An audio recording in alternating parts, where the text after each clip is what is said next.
그 맑고 환한 밤중에 무천사 내려와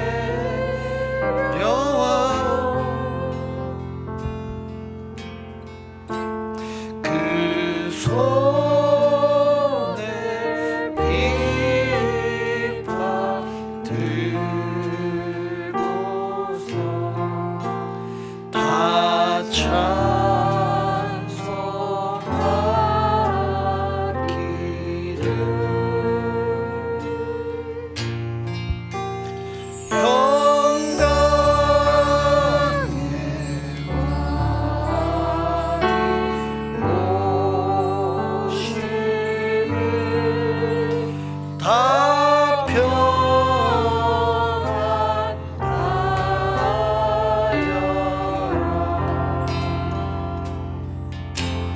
평안하여라 그 소란한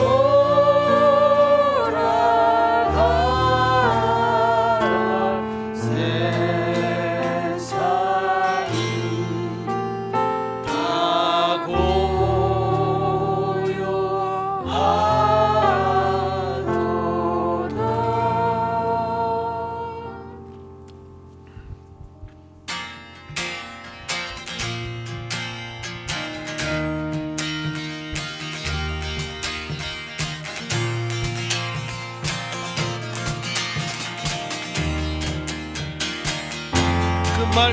그 맑고 환한 밤중에 무천사 내려와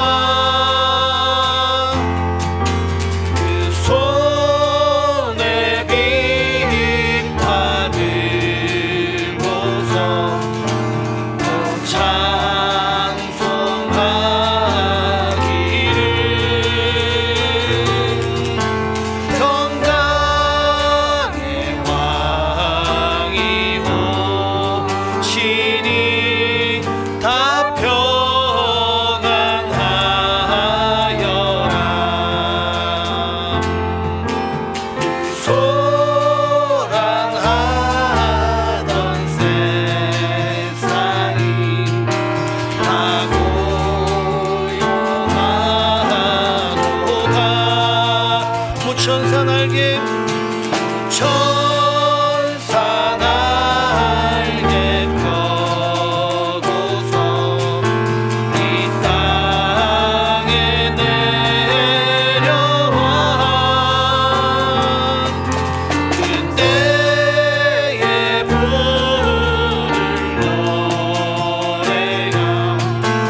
땅 가운데 오셨습니다. 할렐루야, 할렐루야.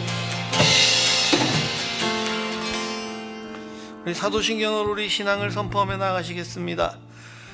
나는 전능하신 아버지 하나님, 천지의 창조주를 믿습니다. 나는 그의 유일하신 아들 우리 주 예수 그리스도를 믿습니다. 그는 성령으로 잉태되어 동정녀 마리아에게 나시고 본디오 빌라도에게 고난을 받아 십자가에 못 박혀 죽으시고 장사된 지 사흘 만에 다시 살아나셨으며 하늘에 오르시어 전능하신 하나님 거기로부터 살아있는 자와 죽은 자를 심판하러 오십니다. 나는 성령을 믿으며 거룩한 공교회와 성도의 교제와 죄를 용서받는 것과 몸의 부활과 영생을 믿습니다. 아멘.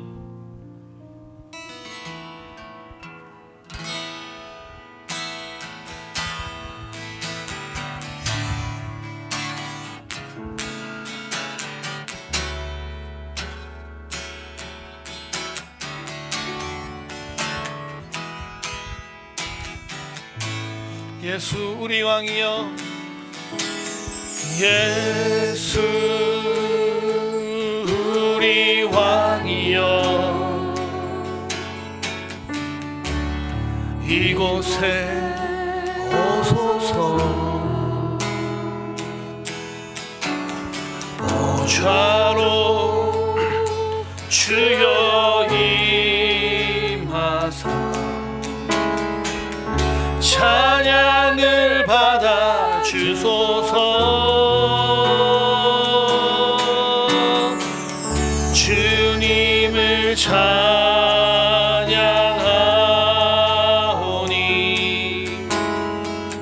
주님을 경배하오니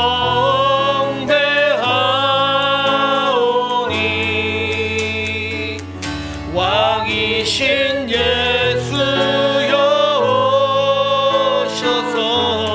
좌정하사 다스리소서. 예수 예수 우리 왕이여, 이곳에 오소서. 보좌로 주여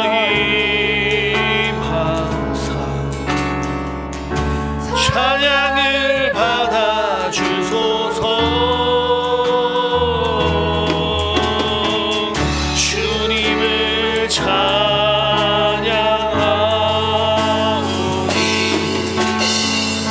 주님을 경배하오니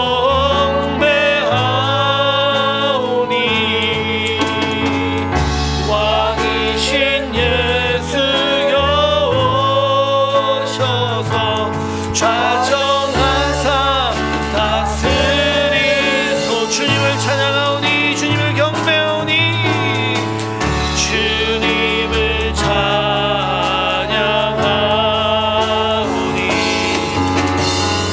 주님을 경배하오니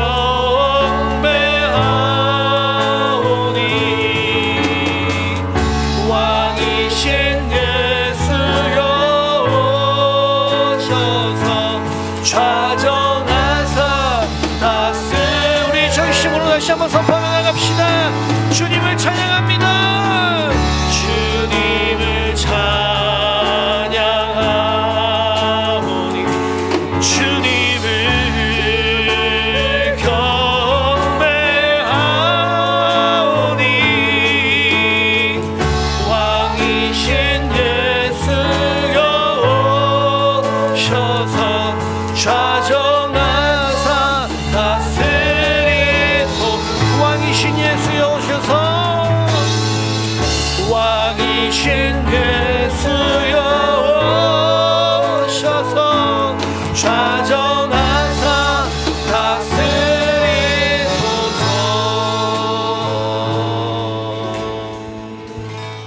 아멘.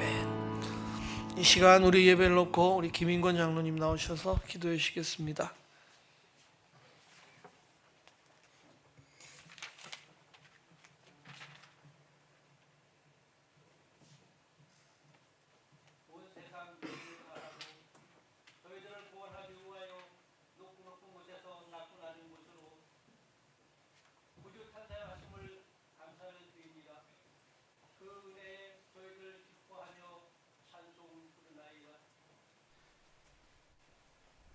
이 시간 예수님보다도 더 귀한 것이 없다는 고백이 늘 있게 하시고 마귀 권세 이기고 승리하는 삶이 되게 하시며 주님의 품성을 닮으며 구원의 주를 사모하는 귀한 저희들 될 수 있도록 축복하여 주시옵소서. 말씀을 들을 때에 깨달음의 은혜를 더하셔서 주님 나라 주의 의를 위하여 힘쓰고 애쓰는 자들이 되게 하시며 이제는 저희들의 기쁨이 아닌 주님의 기쁨이 되게 하시고 육신의 즐거움보다는 영의 유익함을 추구하는 저희들이 될 수 있도록 은혜를 더하여 주시옵소서. 순종하는 삶 살기를 원합니다. 목사님 말씀 전하여 주실 때에 성령 충만하게 하셔서 진리의 말씀 또 들을 때에 생명수가 흡족히 공급되는 귀한 시간 될 수 있도록 축복하여 주시옵소서. 거룩하신 하나님, 올 한 해도 얼마 남지 않았나이다. 지금까지 지내온 것 주님의 크신 은총인 것을 알고 하나님 감격하나이다. 남은 기간도 못다한 기도 제목들이 있으면 더욱더 힘을 내요. 하나님 기도 충만 성령 충만함으로 열심히 더욱더 기도하게 하시고 하나님께 영광 돌리는 귀한 시간들이 될 수 있도록 은혜를 더하여 주시옵소서. 사랑하는 또한 우리 예수정교회를 하나님 더욱 사랑하시고 각 기관들을 아버지 기억하시고 우리가 모이지는 못할지라도 하나님 어느 곳에 어느 처소에 있든지 하나님께 기도하기를 힘쓰며 또한 이웃들에게 하나님 우리가 빛과 소금의 역할을 능히 감당하고도 남는 하나님 보시기에 아름다운 백성들 될 수 있도록 은혜를 더하여 주시옵소서. 날마다 주님 찬송하며 날마다 주님과 함께 하기를 원하오며 예수님의 이름으로 기도하옵나이다. 아멘.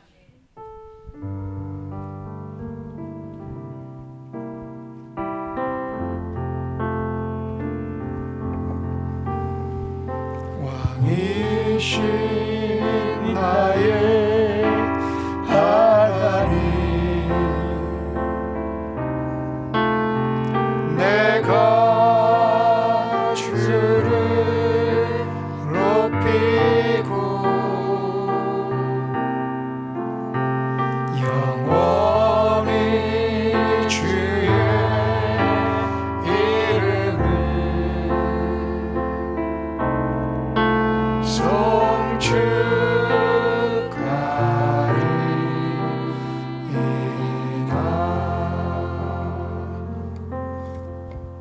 성경 말씀 베드로 후서 3장 1절에서 7절까지입니다.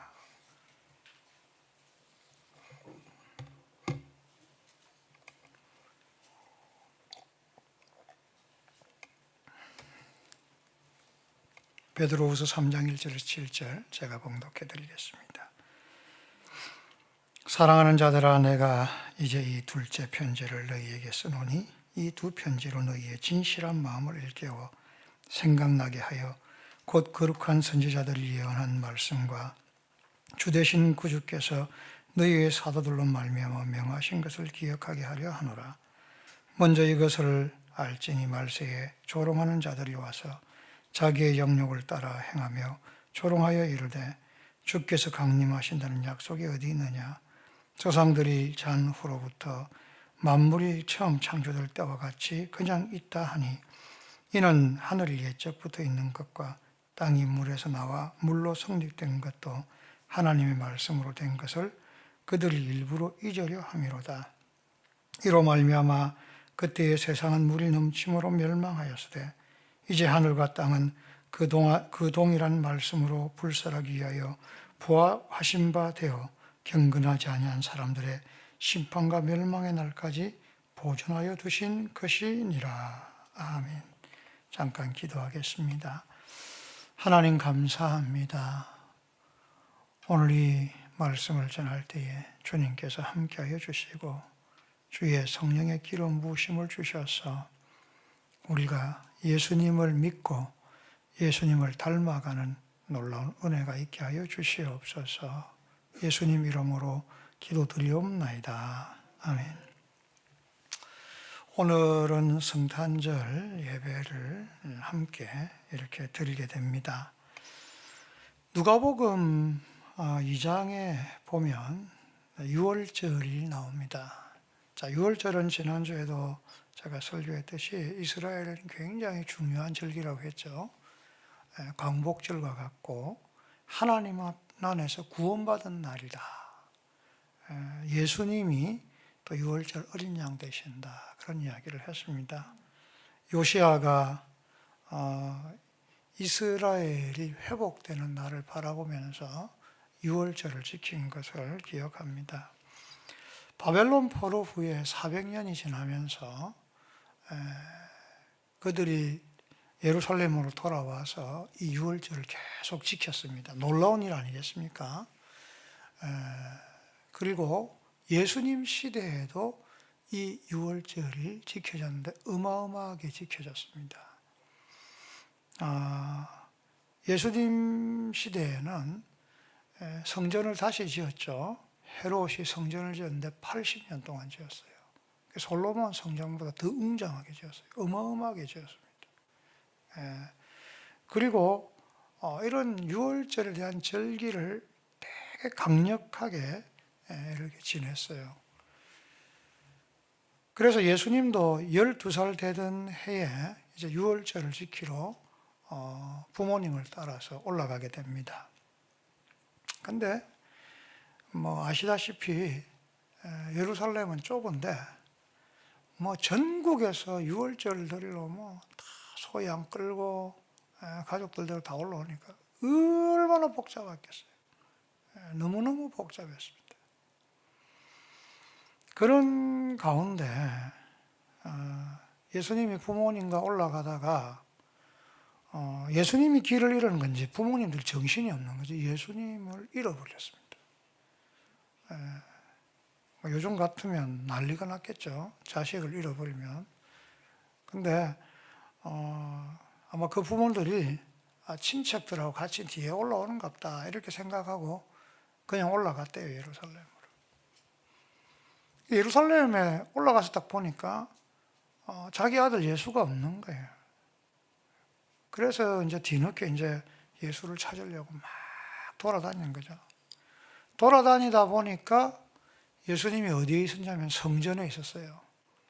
예루살렘 성전에서 아마 랍비들인가요? 랍비들과 함께 말씀에 대해서 이야기하고 있는데 사람들이 12살 된 예수님이 이야기하는 것을 들으면서 놀라고 있었다. 그런 이야기가 나와 있습니다. 그때 이제 부모님들이 찾아 들어가 가지고 특히 마리아가 이야기하는 거죠. 예수님 보고 우리가 너를 찾으려고 얼마나 힘들었는 줄 아냐. 아버지하고 지금 너 때문에 이렇게 걱정이 돼가지고 이렇게 돌아다녔다. 말도 안 하고 어딜 갔느냐 이런 이야기를 하는 것이죠. 그때 예수님께서 내가 아버지 집에 있어야 되는 것을 알지 못했습니까? 이렇게 마리아에게 이야기를 합니다. 근데 그 부모님들은 그 이야기에 대해서 잊어버렸는데 부모님이라 하면 이제 요셉을 이야기하겠죠. 그 뒷본문에 보면 마리아는 그 모든 말씀에 대해서 마음에 두었다라고 이렇게 표현을 하고 있습니다. 여러분 누가는 굉장한 글을 쓴 사람입니다. 여러분 누가가 쓴 글은 하나하나의 의미가 있습니다. 자, 누가가 2장 처음에서 정치적인 유다의 상황을 다 적었거든요. 헤롯 같은 사람이 왕이 돼 있고 또 대제사장이 2명이에요. 말이 안 되는 이야기잖아요. 원래 대제사장 1명이 있어야 되는데 안나스와 가야바 장인하고 사위 사이인데 서로 대제사장을 해먹으면서 참 정치, 종교, 경제로 엉망진창이 된 그런 유다의 사회를 이야기하면서 갑자기 이 유월절 이야기를 꺼낸 것은 유월절도 행사로 지나면서 너무 엉망진창이 된 것을 이렇게 이야기를 하고 있는 거예요. 그러면서 의도적으로 이 유월절날 예수를 잃어버렸다, 이 이야기를 쓰고 있는 것이죠. 이건 어떻게 보면 그때 유대 사회를 향해서도 이야기하지만 그 이후에 자기가 속해 있던 교회 공동체를 향해서도 이야기하는 거예요.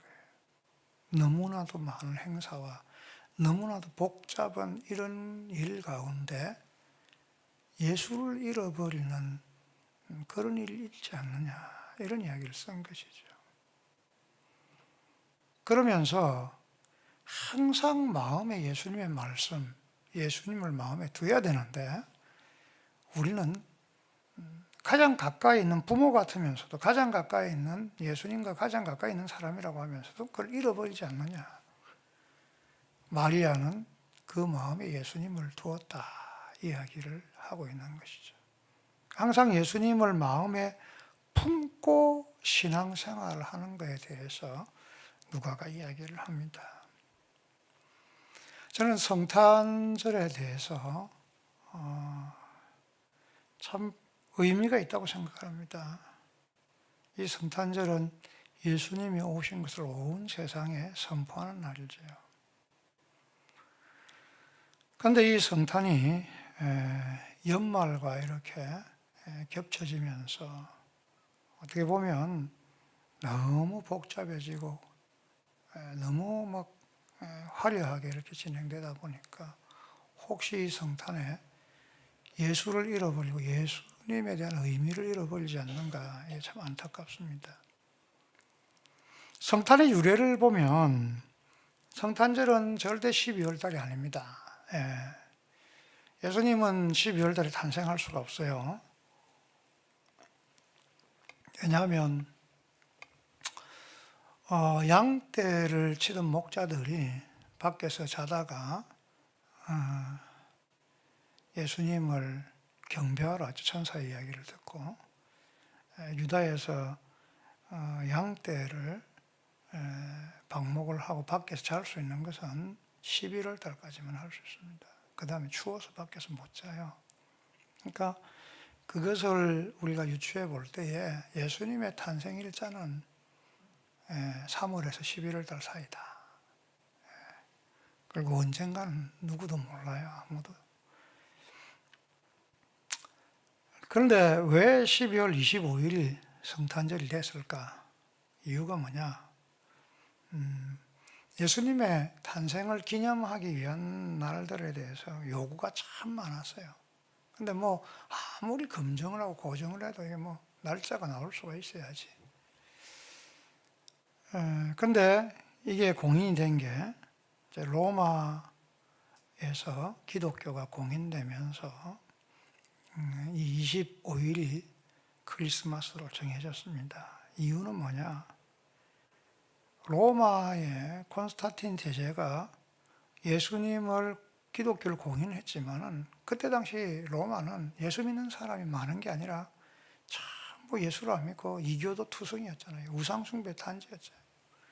그 중에 이제 종교 중에 유력한 종교가 뭐냐면 태양신을 숭배하는 것이죠.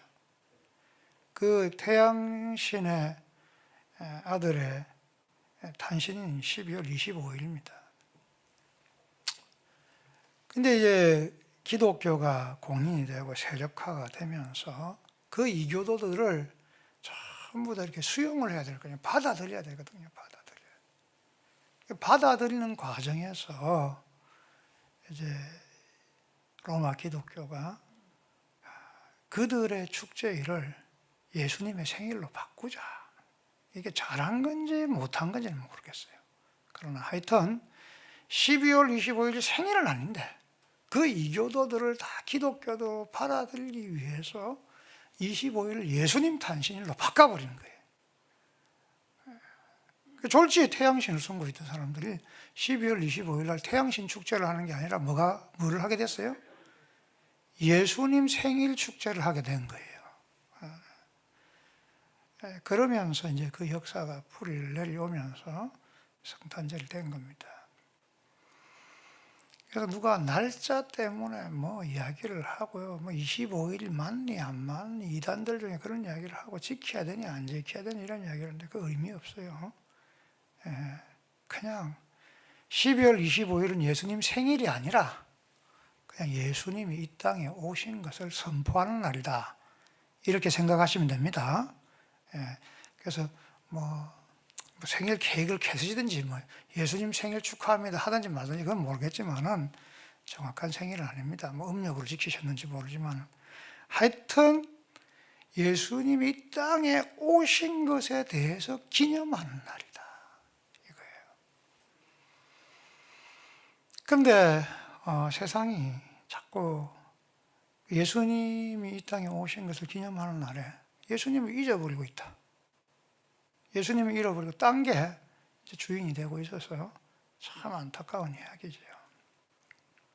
최근에 무슬림 교도들한테 욕을 많이 들어본 축구 선수가 하나 있어요. 이집트의 살라라고. 너무너무 축구를 잘하는 선수죠. 영국에서 리버풀에 있는데 이집트 사람으로서는 득점왕도 하고 뭐 최고의 선수 아니에요. 그 사람 왜 욕 들어먹었냐? 독실한 이슬람인 줄 알았어요. 그 사람은 라마단 기간에요. 해가 있을 때는 밥도 안 먹고 축구를 했어요. 그러니까 얼마나 철저한 이슬람 교도입니까? 축구 선수가 밥도 안 먹고 공을 찼으니 40일 동안. 그런 사람인데 이번 성탄절에 크리스마스 추리를 자기 집에 놨고 자기 가족들이 빨간 옷을 입고 크리스마스 트리 앞에 사진을 찍어갖고 SNS에 올리는 거예요. 올리니까 이슬람 교도들이 난리가 난 거예요. 자기들이 보기에는 기독교가 이교도잖아요. 이교도 축제에 살라가 옷을 입고 그 축제에 참가하는 사진을 찍었다고 난리가 난 거예요. 자, 그걸 제가 보면서 느낀 거예요. 오늘날 성탄절에는요, 예수님 없어도 돼요. 무슬림도요, 성탄 추리 앞에서 옷 입고 이게 그냥 크리스마스가 무슨 날인지 그거 생각 안 하고 그냥 찍는 거예요. 아마 스님도 찍을 거예요. 크리스마스 추리 앞에서. 그러니까 지금은 사실은 예수님 없어도 크리스마스 추리만 있으면 그래도 교회는 뭐 산타는 안 달지만 산타만 있으면 뭐 이렇게 하면 이게 그냥 성탄절인 거예요. 예수를 잃어버렸다는 게 너무 안타까운 이야기지요. 지금 사실 베드로는 그런 이야기를 하는 거예요. 베드로가 오늘 편지를 쓰는 이유에 대해서 이야기를 합니다. 그때 당시 이단이 되게 많았어요. 자, 이단이라 하면 뭐가 이단입니까? 그 교주나 이런 사람들이 자기가 구세주라고 하든지, 자기가 예수님을 대신할 수 있다든지, 자기를 통해서 예수님이나 하나님께 나갈 수 있다라는 그런 이야기를 할 때, 자기들에게만 구원이 있다 이렇게 이야기할 때 그걸 이단이라고 하는 것이죠. 그런 이단들은 베드로 시대부터 지금까지 막 많습니다. 우리 주변에도. 이단에 대해서는 교회가 경각심을 굉장히 많이 느끼고 있습니다. 여러분 잘 아는 신땡땡 이단, 이름도 좋은 하나님 이단 이런 거 많잖아요, 그죠? 여러분 주변에 그런 사람이 와갖고 여러분하고 이야기하자면 여러분 막 얼굴이 사색이 되지 않겠어요? 싫다 안 하겠어요. 그래서 굉장히 그런 이단에 대해서는 옛날부터 지금까지 다 이렇게 아주 경계심이 많아요. 근데 사실은 이 베드로가 오늘 이야기하는 것은 그런 이단에 대해서 이야기를 하는 게 아니에요. 그런 이단이라기 보기는 우리가 베드로 후서를 이번에 묵상했잖아요. 그런 이단이라고 보기는 좀 아니고 거짓 교사다라고 이야기를 하고 있어요. 엄밀하게 이야기하면 거짓 교사. 거짓 교사는 어떤 사람이냐? 제가 그냥 성경을 읽으면서 느낀 것은 예수님이 주 되신 것을 인정은 하는데 교회에 와서 멤버십이 다 된 거야. 예수님이 주 되신다고 하고. 그 다음이 문제야. 예수님은 주 되신다고 하는데 사는 거를 보니까 지 마음대로 사는 거예요. 첫 번째는 정욕에 이끌려 사는 거예요. 예수 믿고 구원받았고 교회의 교인이라고 하면서 세상 나가서 막 정욕적이고 나쁜 짓은 다 하는 거야. 그런 거 마음대로 해도 된다고 또 이야기를 하는 거야. 그리고 두 번째는 탐심. 막 욕심이 많아가지고 속이고 기만해서 남의 것을 이렇게 막 끌어내고 막 그렇게 하는 거야. 그러면서 또 한 가지 중요한 특징은 예수님의 재림이 없다는 거예요. 내가 예수를 믿는데 예수님이 다시 오셔서 온 세상을 심판하는 것은 없다. 이런 이야기를 하는 거예요. 그건 사도들이나 이런 사람들 지어낸 이야기다. 실제로 예수님께서 다시 오셔서 세상을 심판하는 건 없다. 그러니까 이런 이야기예요. 예수 믿고 구원받았으면 이제는 지 마음대로 살면 된다. 자기 마음대로 살면 된다. 자기 내키는 대로 살면 된다. 그런 이야기를 하는 거예요. 여러분, 사실은 이단에 대해서는 경계심이 사람들이 굉장히 많거든요. 그런데 이런 거짓 교사들, 또 인본주의적인 생각을 가지고 있는 사상에 대해서는 교회에서 너무 쉽게 받아들이고 있다라는 게 안타까운 이야기예요. 베드로는요, 이런 생각과 사상들이 교회에 막 퍼지고 있는 게 너무 안타까운 거예요, 말년에. 그냥 예수 믿고 구원받으면 된다. 그리고 사는 거는 내 마음대로 살아도 된다. 내 원하는 대로, 내 하고 싶은 대로 살아도 된다. 그리고 심판은 없다. 아유, 주님이 다시 오시다니. 주님이 재림하시다니.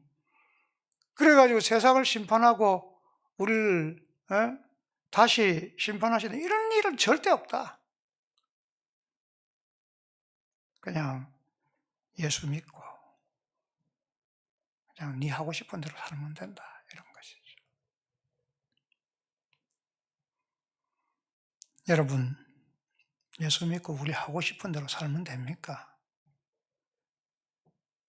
자, 그래서 오늘 베드로가 이야기하는 거예요. 2절에 보면 곧 거룩한 선지자들이 예언한 말씀과 주되신 구주께서 너희 사도들로 말미암아 명하신 것을 기억하게 하노라. 자, 선지자들이 이야기한 것은 구약입니다. 사도들이 이야기한 건 뭐죠? 신약의 성경이 되는 거죠. 그러면 신구약 성경을 통해서 이 우리에게 이야기하는 하나님의 말씀은 뭔가? 일단은 예수님이라고 볼 수가 있죠. 예수님. 근데 그 예수님을 온전하게 인정하고 믿어야 되는데 예수님을 자기들 마음대로 포장해서 믿는 사람들이 있다. 이거예요. 예수님을 성경에 나와 있는 대로 믿어야 되는데 성경에 나와 있는 대로 믿는 것이 아니라 자기들이 생각하는 대로 믿는다라는 것이죠. 성경에서 자기들에게 딱 좋은 말만 뽑아내갖고 딱 믿는다. 한마디로 예수 믿으면 우리는 죄에서 해방되고 예수 믿으면 하나님의 자녀가 됐다. 이 이후에 결코 정죄함이 없으니까 예수 믿고 난 다음에 죄 짓는 거에 대해서는 심판이 없다. 예수 믿고 난 다음에 우리는 세상에서 내 마음대로 살아도 된다. 세상에서 엉망진창으로 살아도 된다. 이렇게 얘기하는 것이에요. 여기에 대해서 베드로가 뭐라고 하냐면 너희들은 예수를 잃어버렸다 이야기하는 거예요. 너희들이 예수님에 대해서 오해한다는 것이죠. 예수님은 뭐 이론적으로 한번 우리가 예수 믿고 구원받으면 죄사함을 받았다 거기서 끝나는 분이 아니라 우리가 예수를 믿고 난 다음에는 예수님이 우리와 어떻게 해요? 함께 하신다는 거예요. 그 다음부터 함께 하신다. 지금 베드로가 이야기하는 거예요. 말씀과 성령이 우리에게 기억나게 하시는 건 뭐냐면 예수님이 우리를 위해 죽으실 뿐만 아니라 예수님이 우리와 함께 하신 것을 날마다 어떻게 해요? 기억나게 하신다는 거예요. 기억나게 하신다.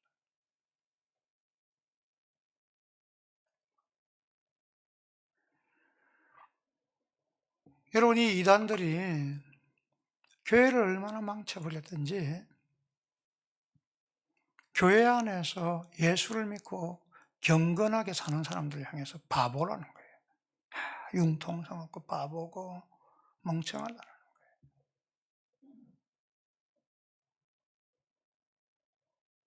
세상에서 누릴 것 다 누리고 세상에서 즐길 것 다 즐기고 세상에서 하고 싶은 것 다 하고 이렇게 살아야지 이게 예수 믿고 누리는 거라는 거예요.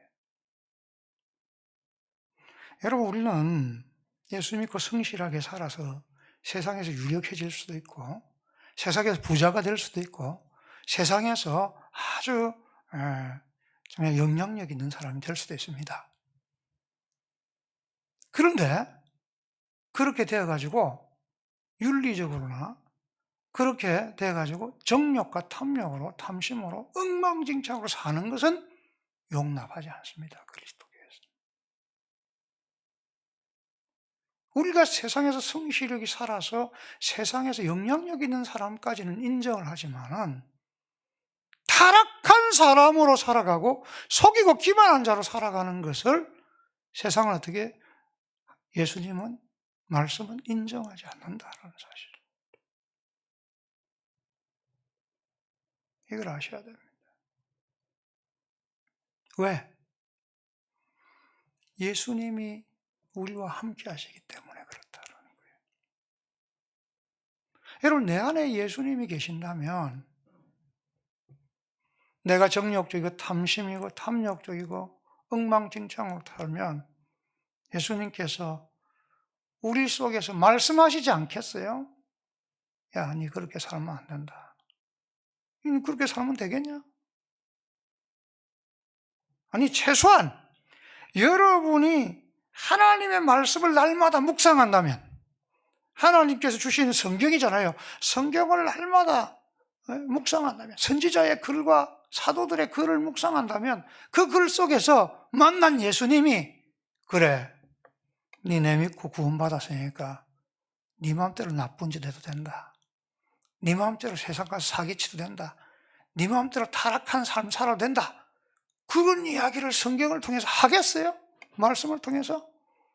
안 한다라는 이야기죠. 예수님을 잃어버린 것이죠. 그렇게 사는 사람은 자기의 삶 속에서 누굴 잃어버렸다고요? 예수님을 잃어버린 사람.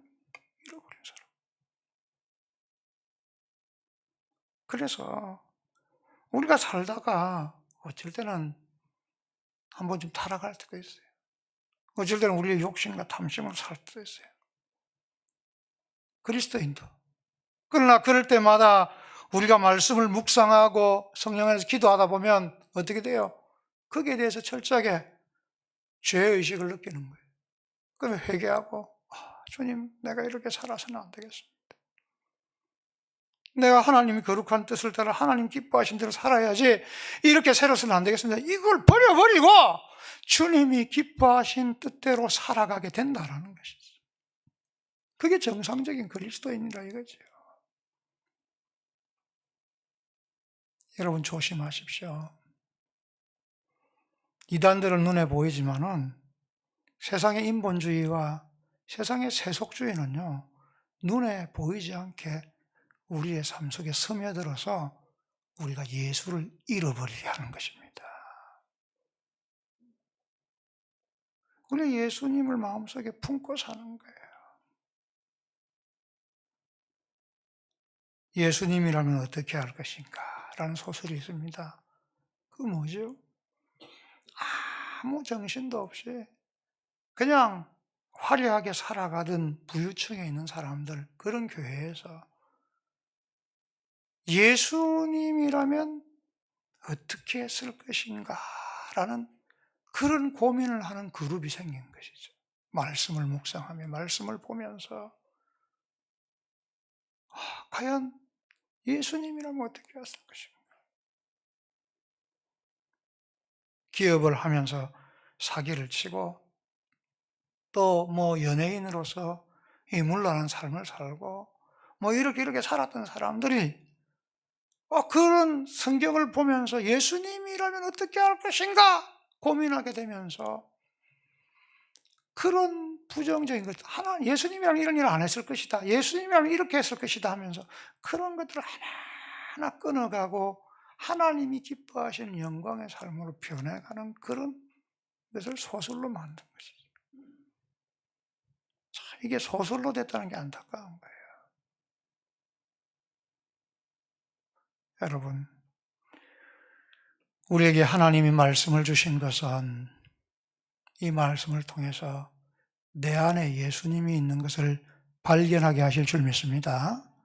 그냥 내 안에 예수님이 있으면 이 힘들고 어려운 시기에 예수님이 나의 힘이시요 능력이 되시요 기도하면 들어주신다, 그 정도에서 끝나는 것이 아니라 내 안에서 잘못된 길로 가고 하나님이 기뻐하시지 않는 길로 갈 때 말씀을 통해서 내 안에서 그런 길로 가면 안 된다, 그렇게 살면 안 된다, 주님이 기뻐하신 뜻대로 걸어가라, 예수님께서 말씀을 통해서 말씀하신다는 거예요.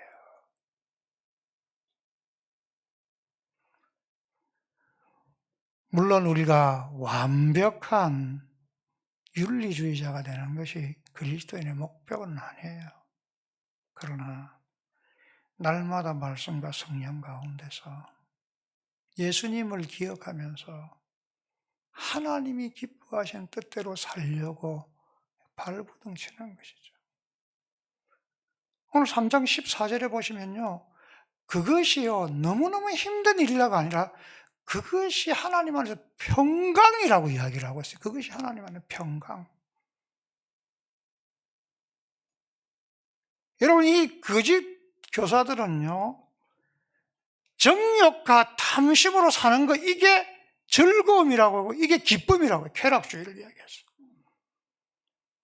근데 베드로는 그런 것은 주님하고 상관없는 이거, 너가 마음대로 사는 것 하나님 기뻐하시지 않는다. 진짜 평강은 뭐냐? 너희들이 예수 안에 있고 예수를 발견하고 예수님이 기뻐하신 뜻대로 살면서 예수님과 동행하면서 얻는 그것이 진정한 평강이라는 것입니다.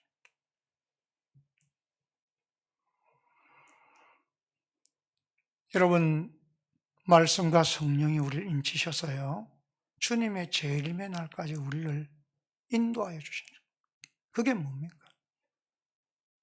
우리가 예수님을 잃어버리지 않고 날마다 예수님을 묵상하고 예수님과 동행하면서 아멘 주 예수에 오시옵소서, 주님이 오시는 날을 사모합니다, 이렇게 저절로 기다려지는 게 이게 평강이요 기쁨인 것입니다. 여러분, 우리에게 그런 마음이 있습니까? 아니면 여기 거짓 교사들처럼 예수님 오시면 모든 죄를 심판하고 우리의 죄를 다 이렇게 심판한다는데 아유 두렵고 떨려라, 예수님 지금 오면 안 됩니다, 이렇게 이야기를 하고 있는 거예요. 예수 안에서, 하나님 말씀 안에서 예수님이 내 안에 사는 사람이 꼭 되시기를 바랍니다. 예수님이 내 안에 살아서 주님과 동행하는 사람이 되십시오. 메리 크리스마스, 즐거운 성탄절이죠. 크리스마스 뜻이 뭡니까? 크리스토스, 그리스도 마스, 뭐죠? 미사, 예배라는 뜻이죠. 그리스도를 예배한다는 것이 크리스마스예요, 크리스마스.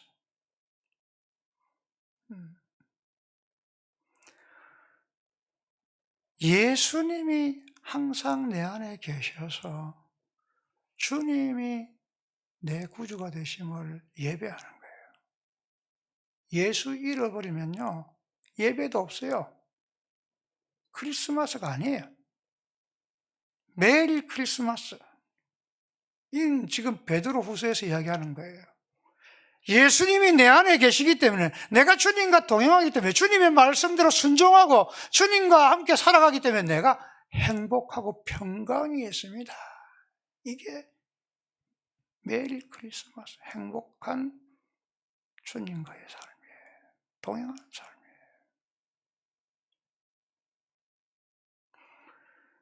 여러분, 저는 여러분에게 절망을 주고 무겁게 하려고 성탄절에 대해서 이런 이야기를 하는 게 아니에요. 정말 우리가 진리를 발견했으면 좋겠습니다. 성경을 묵상하면서, 말씀을 묵상하면서 주님을 사모하는 마음, 내 안에 예수님이 있는 것을 발견, 주로 말미암아서 새 힘을 얻고, 주로 말미암아서 진짜 예수님과 동행하는 그 능력, 이것을 누림으로 이 힘들고 어렵고 외롭고 어쩌면 절망적이고 고통스러운 이 세상에서 예수님과 함께함으로 행복한, 예수님과 함께함으로 즐거운 그 은혜를 누리는 우리가 되어야 되지 않겠는가라는 사실입니다.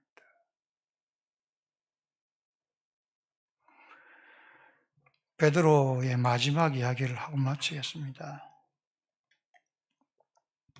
베드로가 마지막 로마에서 이 복음을 전가하다가 순교하기 직전에 이르게 됐죠. 네로가 모든 그리스도인들을 로마 화재범으로 몰아가지고 다 죽여버리려 했죠. 그런 가운데 로마의 교회 사람들이 베드로를 향해서 마지막 부탁하는 게 뭐냐면, 당신은 살아야 된다는 것이죠. 노사도죠. 나이 든 사도죠. 당신은 예수님의 증인 아니냐. 우리는 여기서 죽더라도 당신은 다른 곳에 가서 이 예수님을 증거해야 되는 소명이 있으니까 살아야 돼. 베드로가 안 간다고 하는데도 그 교회 교인들과 제자들이 베드로를 로마에서 도망가라고 하는 것이죠. 도망가잖아요. 베드로가 로마를 등지고 도망가지요. 로마의 마지막 고개를 딱 넘으려는데 그때 누가 나타납니까? 예수님이 나타나는 것이죠. 예수님이 십자가를 지고 로마로 가는 그런 모습을 베드로가 본 것이죠. 그 유명한 책이잖아요. 코바디스 도미네. 주여 어디로 가시나이까? 예수님이 말씀하시잖아요. 네가 십자가를 지지 않고 도망가니까 내가 다시 십자가를 지러 로마로 간다라는 이야기죠. 거기서 베드로가 무릎을 꿇고 눈물을 흘리면서, 베드로는 주님의 음성을 들은 게 아니라 누구의 음성을 들었어요? 교인들의 음성을 들은 거예요. 사람들의 음성을 들은 거예요. 다 이치에 맞았어요. 인본주의로 다 맞았어요. 내가 여기서 죽는 개죽음 같다. 아이, 그래도 내가 마지막 정인이니까 죽는 것보다 밖에 나가서 더 이렇게 전하다가 가야지. 근데 주님의 뜻은 그것이 아니었어요. 베드로가 안타까운 것은 이 베드로 후서에 기록한 대로 주님께 묻고 주님이 원하신 게 뭔가 알아야 되는데 잠깐 생각을 잃었던 것 같아요. 주님의 물은 것이 아니라 뭐죠? 그냥 사람들 생각 여론에 밀려서 이렇게 도망간 거예요. 근데 결국 그가 누구를 만납니까? 예수님을 만나고 예수님이 자기가 동행할 것을 느끼면서 다시 로마로 가서 십자가에 처형을 받죠. 십자가에 처형을 받으면 그가 뭐라고 합니까? 내가 어떻게 감히 주의 얼굴을 볼 수 있겠느냐. 나를 거꾸로 십자가에 못 박아달라. 그래서 베드로는 거꾸로 십자가에 못 박혀서 죽죠. 여러분, 그러면서도 베드로의 얼굴은 행복했다라고 기록하고 있습니다. 전설에 의하면. 그가 다시 돌아와서 십자가를 지고 주님의 뜻대로 죽으면서 내가 주님을 3번이나 부인했고 주님 뜻대로 살지 못했던 게 맞지만 이제 주님께 순종하여서 주님께 이 내 생명을 순교할 수 있게 한 건 너무너무 감사하다. 그 십자가의 고통 속에서도 그는 하나님께 영광을 돌리면서 행복하게 이렇게 죽어갔다라고 이야기를 합니다. 여러분, 우리가 예수님을 잃어버리면 아무것도 아닙니다. 한번 예수 믿고 내가 죄사함 받아 하나님 자녀 됐다. 이거 굉장히 소중한 체험입니다. 근데 그렇게 하고 난 다음에 예수를 잃어버리는 거예요. 그러면 안 돼요.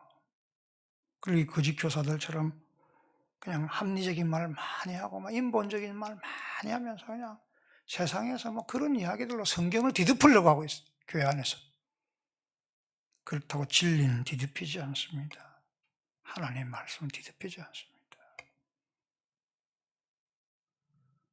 예수님을 찾으셔야 됩니다. 예수님과 동행하셔야 됩니다. 나를 위해 죽으신 그 예수님.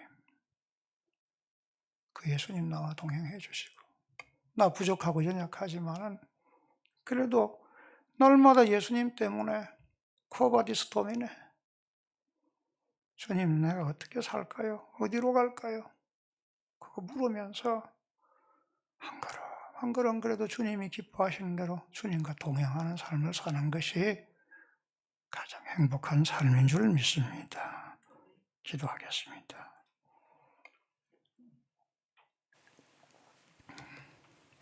여러분, 이 성탄 화려하게 지내면 좋겠고 참 축제처럼 지내면 좋겠습니다.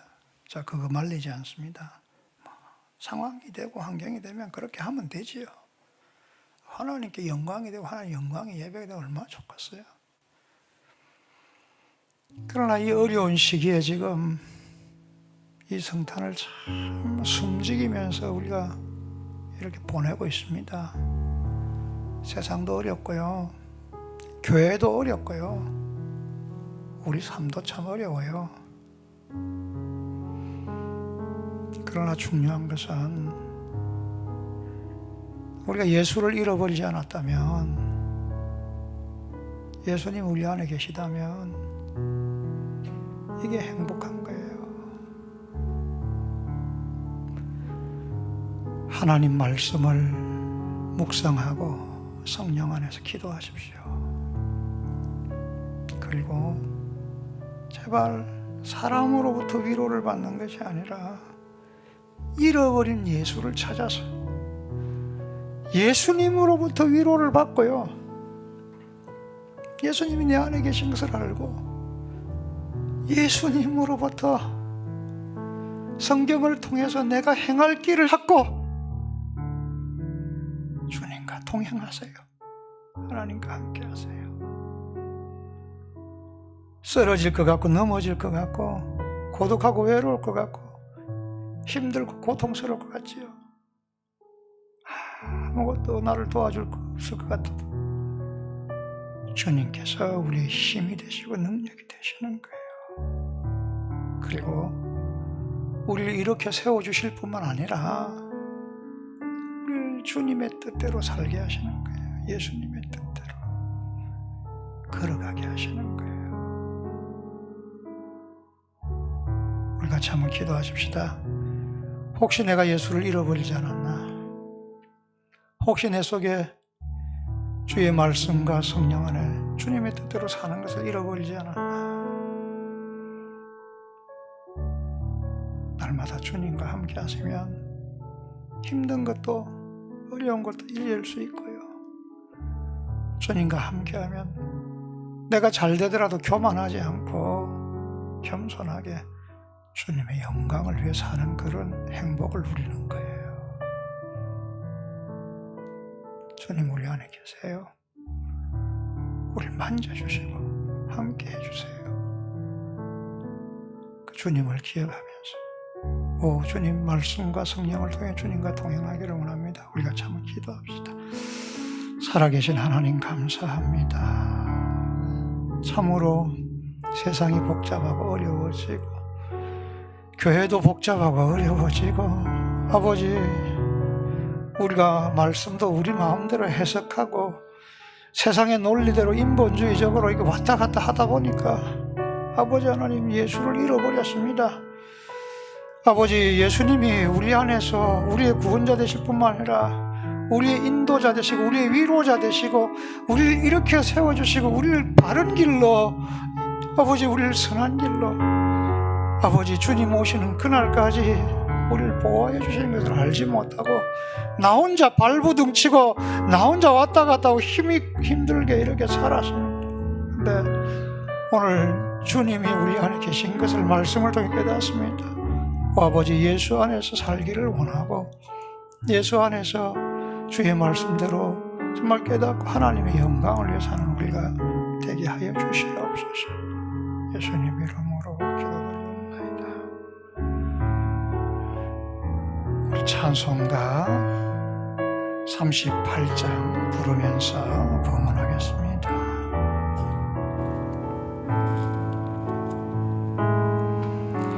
예수 우리 왕이여 이곳에 오셔서 우리가 왕께 드릴 영광을 받아 주소서.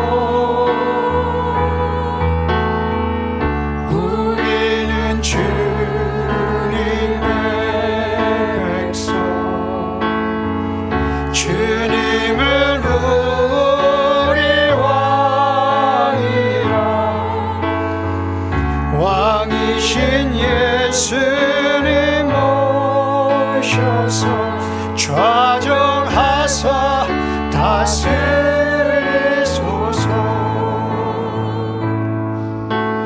예수 우리 주시오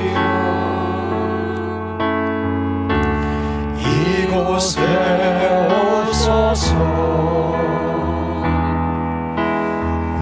우리가 주께 드리는 찬양을 받아 주소서. 우리는 주님의 종들 주님을 우리 주시라. 주 되신 예수님 오셔서 이 찬양을 받아주소서. 기도하겠습니다. 메리 크리스마스. 예수님이 우리와 함께 하십니다. 2000년 전에 오셔서 그냥 죽으시고 부활하시고 성천하셔서 끝난 것이 아니라 임마누엘 예수님께서 우리와 영원히 함께 하신 줄 믿습니다. 우리의 가운데 함께 하셔서 날마다 우리를 용서하실 뿐만 아니라 우리의 힘들고 어렵고 외로운 것들을 만져주시고 우리를 일어나게 해주시고 죄악에서 벗어나게 하시고 죄를 회개하게 하시고 하나님의 거룩한 뜻을 따라서 살 수 있도록 날마다 말씀과 성령으로 인도하여 주시는 줄 믿습니다. 그 예수님을 기억하기를 원합니다. 그 예수님을 생각하는 우리가 되기를 원합니다. 하나님께서 우리 사랑하는 성도를 지켜주시옵소서. 아버지, 이 어려운 시기에 물질적으로 경제적으로 힘든 사람들이 있다면, 또 그걸로 걱정 근심하고 염려하는 사람들이 있다면 하나님께서 그들의 기도를 들어주시고 일용할 양식을 주실 뿐만 아니라 하나님의 선하신 길로 인도하여 주시옵소서. 하나님, 그런 어려움은 없다 할지라도 불안에 쌓여 있고 스트레스에 있고 외롭고 힘들고 정말 그런 곳에 있는 사람들이 있다면 하나님께서 위로하여 주시고 말씀과 성령 안에서 주님과 교제하게 하시고 행복하게 하시고 세상을 향해 선한 일을, 하나님이 기뻐하시는 일을 할 수 있는 그런 은혜를 더하여 주시옵소서. 이 시간 예배 드리고 이 시간 주님을 찬양하고 이 시간 주님을 향해 예물 드리고 헌신하였습니다. 하나님, 주님께서 함께하여 주시고 아버지, 정말 이 예배를 드리는 모든 사람들에게 하나님의 긍휼과 자비를 베풀어 주시며 주님을 잃어버리지 않는 축복을 더하여 주시옵소서. 지금은 우리를 위하여 이 땅에 오셔서 우리를 위해 죽으실 뿐만 아니라 부활하시고 성천하시고 세상 끝날까지 우리와 항상 함께 계셔서 우리를 하나님 나라까지 인도하신 우리 주 예수 그리스도의 그 놀라운 은혜와 하나님 아버지의 그 크신 사랑과 이제 우리 가운데 주의 말씀과 주의 은혜로 살게 하시며 예수님을 닮게 하시고 예수님으로 세임 얻게 하여 주시는 성령의 감동감화 충만하심이 모든 예배자들 위해 지금부터 영원까지 함께 하시옵기를 간절히 축원하옵나이다. 아멘.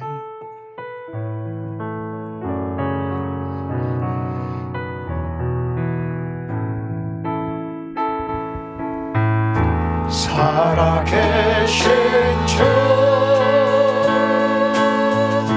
나의 참된 소망 걱정 근심 전혀 없는 사랑의 주는 갈 길 인도하니 내 모든 삶의 기쁨 늘 충만하네.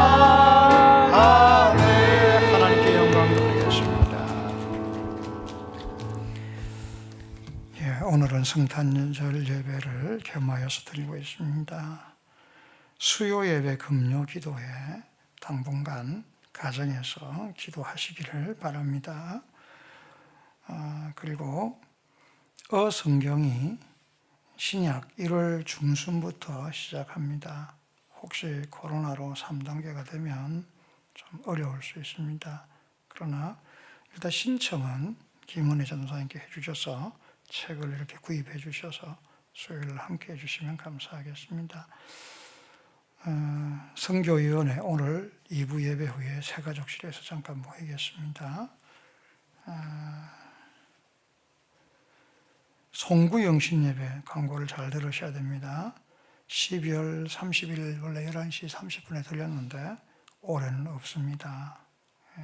우리가 1월 3일 날 주일날 신년감사 예배를 함께 그냥 드리도록 하겠습니다. 그래서 기도하시고 연말을 잘 보내시고, 제가 고민을 많이 했습니다. 성탄절 예배, 성구영신 예배, 기독교 참 중요하게 생각하지만 주일보다야 중요하겠습니까? 어려운 시기에 여러분 자주 모일 수가 없는 상황입니다. 그러니까 주일날 그냥 하나님께 신년을 맞이하면서 각오하는 그런 예배를 같이 드리시면 감사하겠습니다. 그리고 방송으로 비대면 예배를 이렇게 계속 보내고 있으니까 몸이 안 좋으시거나 또 사정이 어려우신 분들은 무리하지 마시고 꼭 이렇게 방송 예배를 드리시길 바랍니다. 제14회 사무총회를 공고합니다. 2주 전에 공고를 해야 되거든요. 1월 10일 주일 오후 2시 오후 2부 예배 후에 있습니다. 혹시 우리가 주일 예배도 제대로 못 드리는 상황에 사무총회가 어렵습니다.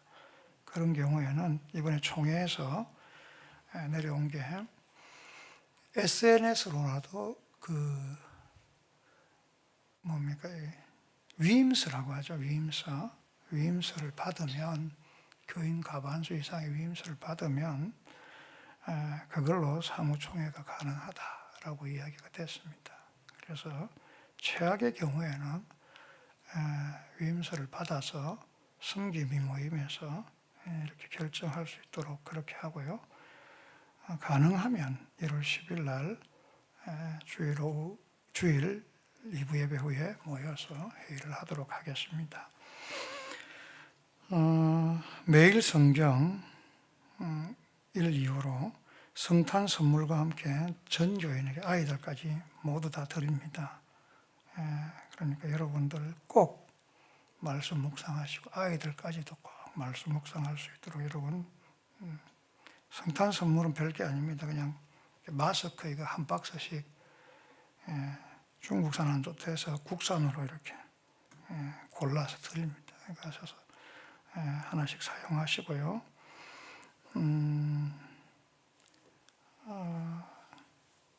교회 청소 헌신자를 모집합니다. 지금까지 1년 동안 잘 헌신해 주셨는데 혹시 내년에 사정이 생겨서 헌신 못 하시는 분은 또 사무실에 말씀해 주시고요. 혹시 새로 신청하실 분들이 있으면 신청해 주셔서, 그래도 이제까지 청소 이렇게 잘 진행이 됐거든요. 헌신해 주시면 감사하겠습니다. 그리고 1월 2일 날 오후 6시에 인사재정위원회 있습니다. 연말이니까 광고가 너무 많은데 자기한테 필요한 광고만 보시길 바랍니다. 자, 우리 서로 한번 축복하고 마치겠습니다.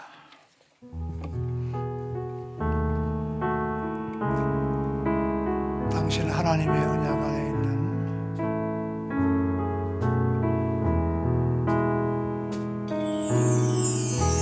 당신은 하나님의 언약 안에 있는 축복의 통로, 당신을 통